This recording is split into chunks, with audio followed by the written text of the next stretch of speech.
Alright, this is Chapter 6, Section 3 on loans. So let's go on an overview here, because this is the end of the chapter. So we did compound interest first, which is just one deposit, right? That's the previous chapter. We spend going through all that. You make one deposit, and it just gains interest over time, kind of like a CD or a savings account or something like that. Although a CD is typically that one deposit, the savings account could be more than one, right? And then we have the annuities, which you deposit into many times and you pay out many times, correct? Which is sections 1 and 2 of this chapter. And the last thing is the loans, right? There are many types of loans. We're doing specifically what's called a conventional loan, or amortized loan, or an installment loan. Those are non-government backed loans from a private lender, where the compound interest is applied each payment period. So basically what happens is whatever your balance is, you add on the interest, which of course counts against you, and then you take away your monthly payments. So part of your monthly payment goes towards the interest, paying off the interest first, and then the rest of it goes towards principal, which is the amount that you owe, right? So over time, as you make your payments, so time in years is on the axis here, right? So your payment amount is always the same, right? Your payment amount is always the same. But you have a greater amount in interest in the beginning and less goes to actual principal. So you pay $500 and like $400 goes to interest and $100 goes to the principal. But as time goes by, right, you make that same payment and a smaller amount goes towards interest and a bigger part goes through principal. Okay, and this is essentially the same way the annuities work as you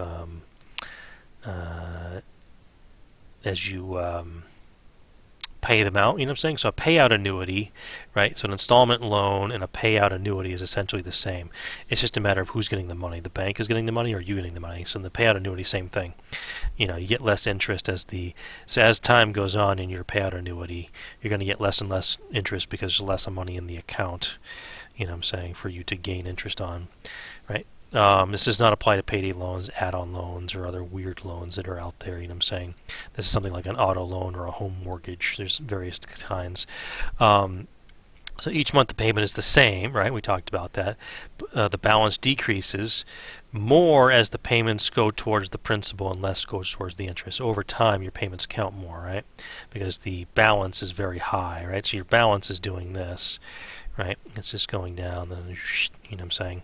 But your balance is high, so therefore you're paying a lot of interest in the beginning, right? So we're going to use the same exact formula for the payout annuity as the loan, because it's the same idea. It's just a matter of who's being paid. Are you being paid for the annuity, or are you paying a bank for a home or a car? So we'll take this and slam it down there. Whoops. And let me fix that real quick. Format, shape, layout, inline. There we go. Okay. So you want a car payment of $200 per month. The car manufacturer is offering a 60-month loan with 3% interest. So a lot of times you can get a good interest rate from the car company itself and not a bank if you have good interest. Instead of getting a bank loan, you can get a loan. I guess it technically is a bank that the car company owns, but you can get Toyota credit, Ford credit, stuff like that. So what kind of car, or how much of a car can you get for a $200 payment if it's a 3% interest for 60 months, which is a pretty typical, 48, 60, 72. Okay, so let's take our formula, which is again the same formula as the payout annuity. All right, we'll copy paste. And 200. And let's shrink this down a little bit here. So this is a 3% loan. And we're making monthly payments.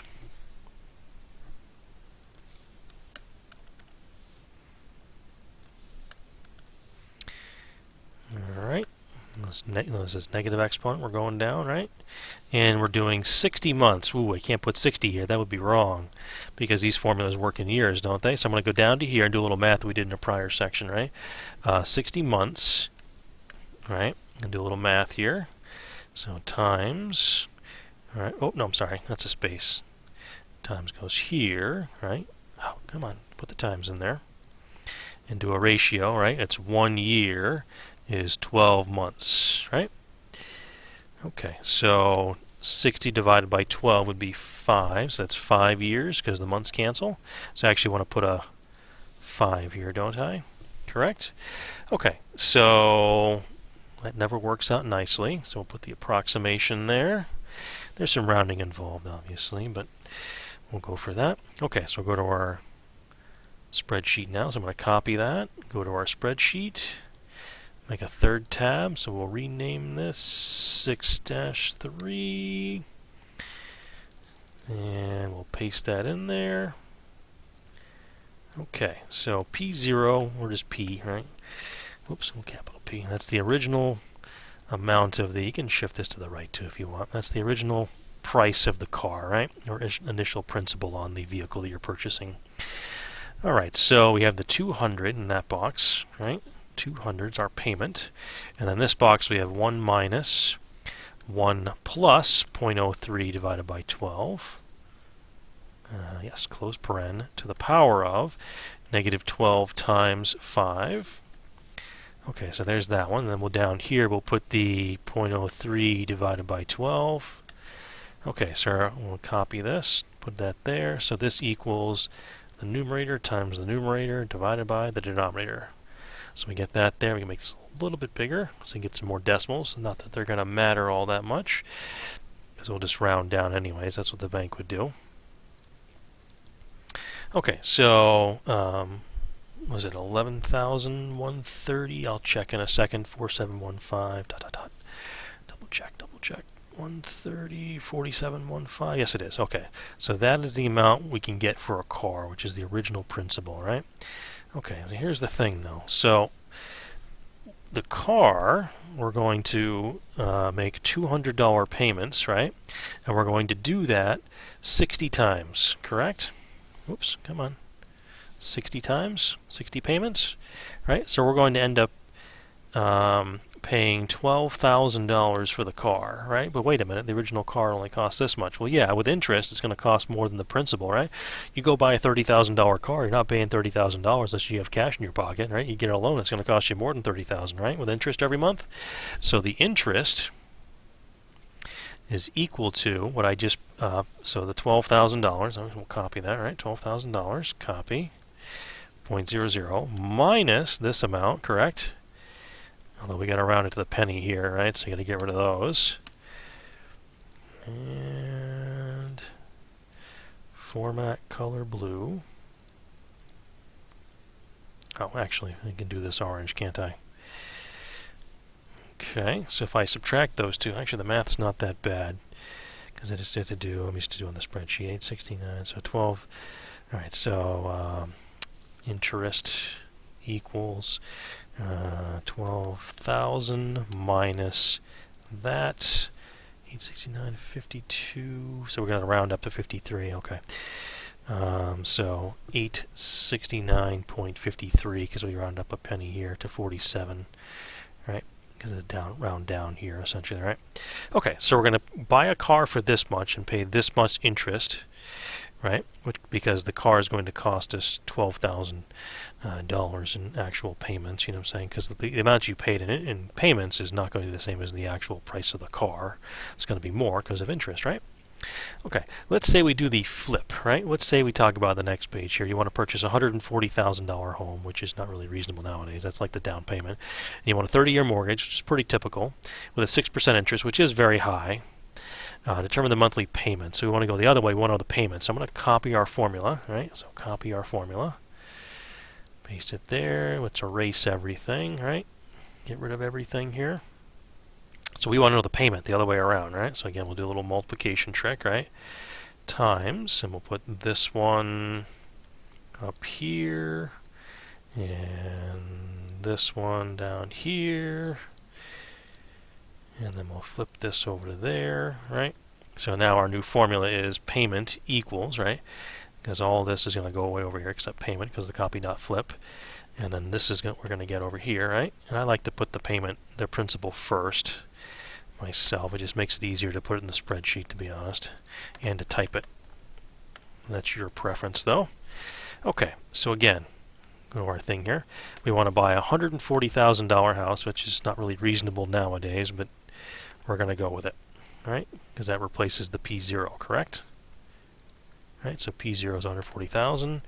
This is a 6% interest rate, which is not a great home loan rate. It might be nowadays. They used to be 2 and 3%. 4 was considered bad back then. Obviously, we're making monthly payments, right, for a home mortgage typically. Okay, and our time period is 30 years.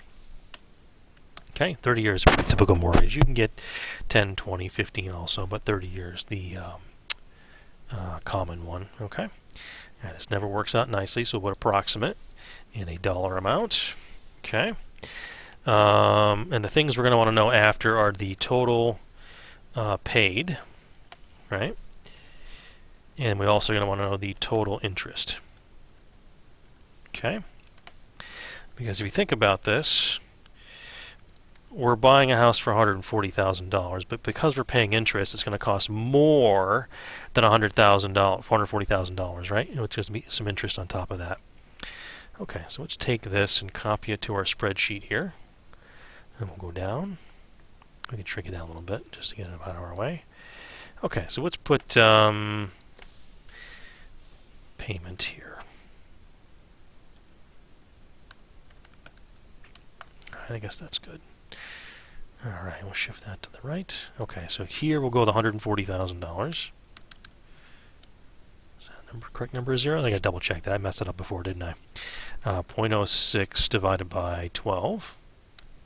And here is 1 minus 1 plus 0.06 divided by 12. Oh, no. Come on. Divided by 12. Alright, to the power of negative 12 times 30. And you can calculate negative 12 times 30 at a time if you want, right? Because 3 times 12 is 36 out of 0. It's negative 360. If you want to put negative 360, that's fine too. Okay, so my payment is numerator times numerator divided by denominator. So there's my payment. You can get more decimals if you want. Not really necessary though. Okay. Okay, so my payment is $839 and 37.07 ... right? So the thing is, you gotta do some rounding there. They would probably round up on the payment, to be honest with you. They usually do. But I'm just going to round down, even though technically you have to round up normally.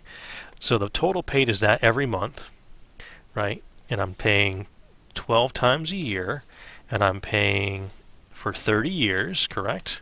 So what is the total paid? So if I go to my spreadsheet, and I go total equals, right? I'm going to do 12 times 30 times 839.37, right? So that payment's...